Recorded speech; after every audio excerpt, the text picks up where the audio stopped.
family. Happy New Year.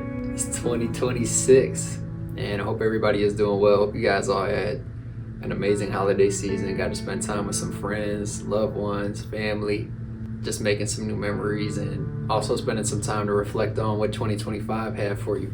All right, I know some of us are coming out bruised up, beat up, a little bit wounded, but we're coming out stronger and better than we went into the year. And so I hope you have had some time to reflect on that. Again, some of the achievements and milestones and some of the goals that you set that you actually hit for the year. And then the reverse side of that as well. Maybe some of the lessons you had to learn the hard way.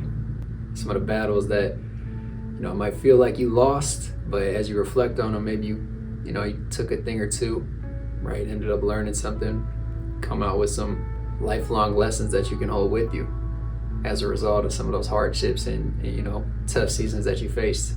I'm excited to see what 2026 has in store. I hope you are as well. Just kind of leads into the topic of today. As you can see from the title, there's a season for everything.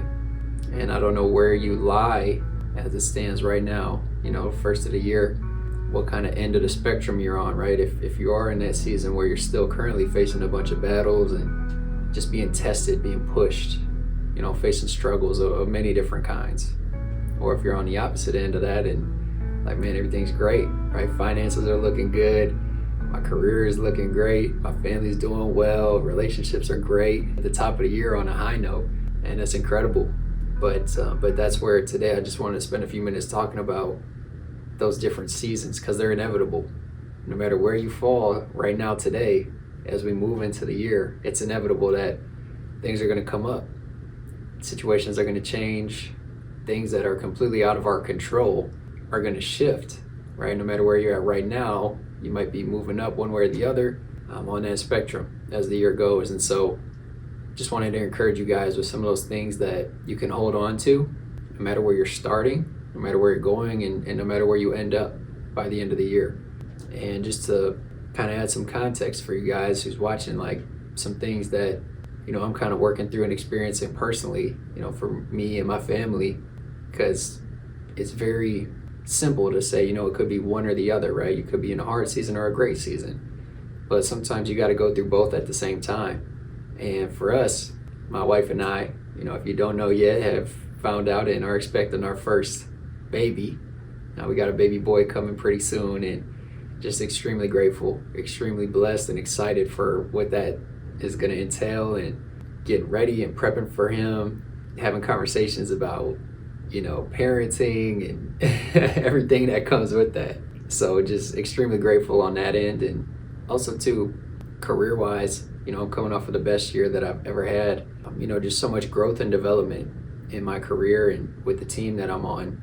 It's been incredible just to make a larger impact in the community, touch more lives, be involved in, such a large process and decision for so many loved ones, and new faces and friends that I've been able to make over the past year has been incredible.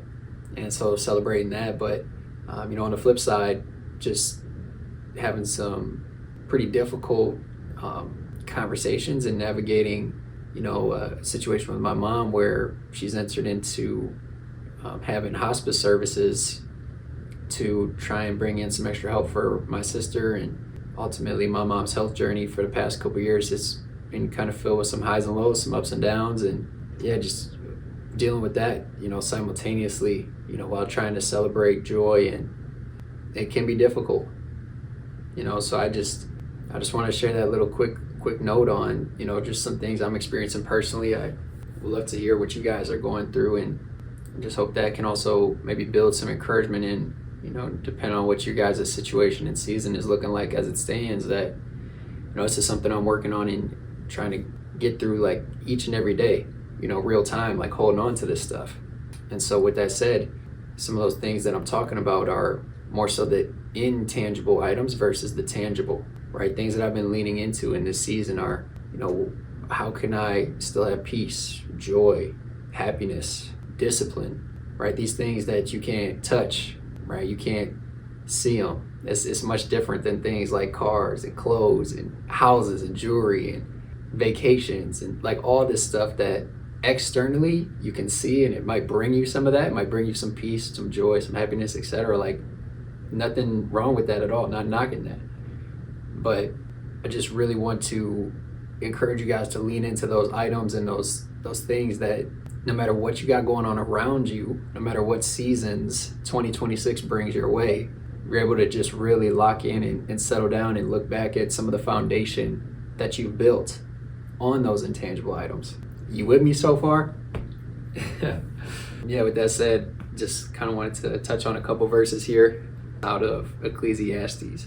And this is a book that was written by what most consider to be the wisest man to ever live, King Solomon, who was a son of King David, the more well-known king of the Old Testament and of old age, right? You just might have heard of him before. So this is his son named Solomon, who went on to ask God for, wisdom. God says, hey, I'll give you anything you ask for. What do you want? And Solomon says, I want wisdom. And God granted him that at a young age, and he went on to use that. He accumulated a massive amount of wealth, became one of the most wealthy men to ever live. Like, think Jeff Bezos and Elon Musk, type of money. That's how Solomon was. He had one of the largest palaces ever created. And on top of that, he also overindulged in a lot. And so a lot can be learned if you do read through this book of Ecclesiastes. Again, just reading a few verses today, but this is kind of a memoir that he ended his life with. He's sitting down at an older age, reflecting on everything and writing back on the highs, the lows, and everything in between. And we get to this point in chapter 3 where it's titled A Season for Everything. And in chapter 3, verse 1, he says, to everything there is a season and a time to every purpose under heaven. A time to be born, a time to die, a time to plant, and a time to pluck up that which is planted. A time to kill and a time to heal, a time to break down and a time to build up, a time to weep and a time to laugh, a time to mourn and a time to dance. And I just think it's beautiful. He continues on, the next few verses, going on more scenarios and more different seasons and times. But those to me just always hit home, because even thinking about the very first one, like a time to live and a time to die, that's sometimes overwhelming to think about. But how much of it do we really have in our control, right? Like, none of us had a say in the matter of when we would be born, where would we be born, how we would come out looking, what country we'd be born in. Like, all this stuff, we have no control or say in the matter. On a same token, right, at the end of our life, we don't know when that time will come when we take our last breath. It's guaranteed for all of us. It's the only thing that all of us are going to experience when we know it. And sorry to start the year off on maybe such a morbid topic, but if seriously though, if you do start to think about that, like if you think about the end, it can really shift your day to day and how you operate and move, and maybe some of the goals you're setting, right? It's important to plan and prepare, but also to not take a single breath for granted or a single day for granted, because we don't know when the end is coming. But that might be for another video. That's just a little side note. Emphasis here is on the seasons, right? There's a time for everything, the good, the bad, and everything in between. And with that, I did also just have it on my heart to share one more verse, as some encouragement if you are on the lower end of that spectrum. Like, if you're currently in a season of hardship, trials, and tribulations, knowing that yes, there is a time for it, but it will also come to an end.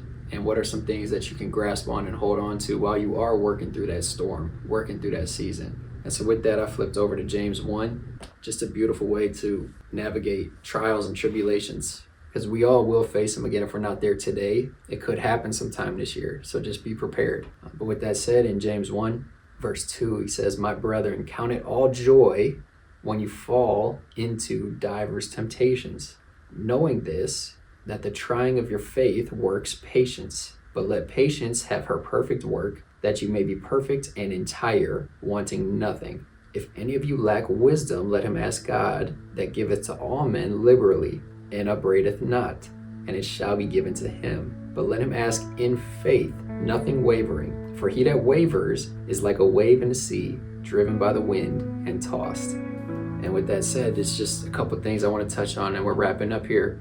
Faith is one of those key items that's intangible. You can have faith and you can believe for things and ask for things and pray for things. even though your external circumstances might not look like that at all, right? It might seem crazy to be praying and asking God for certain things with what you got going on around you. But if you hold true to that, you can have faith, you can have hope, you can have peace and joy, and all of those things I listed earlier, all inside of you, no matter what the external circumstances are looking like. And ultimately in verse 4, it's just a beautiful phrase here as well. Let patience have her perfect work, that you may be perfect and entire, wanting nothing. Like the things James is talking about right now is like, okay, if you're in trials and tribulations, but you can ask for wisdom, you can ask for patience, you can have faith to the point where you don't want anything, right? It sounds like such a crazy concept, because especially in our culture here in America and just in society in general, it's always about like attaining things, getting a nicer house, getting a larger bank account, better clothes, nicer car. And it's okay to strive for that stuff. But again, I just want you guys to be able to have that true peace and joy, no matter what your season looks like, no matter what your circumstances look like. It's my open prayer for you guys over this upcoming year, 2026. I'm excited to grow with you, spend some more time with you through these videos and in the comments. That's all I got for today, man. I love y'all, praying for y'all. And until next time, peace.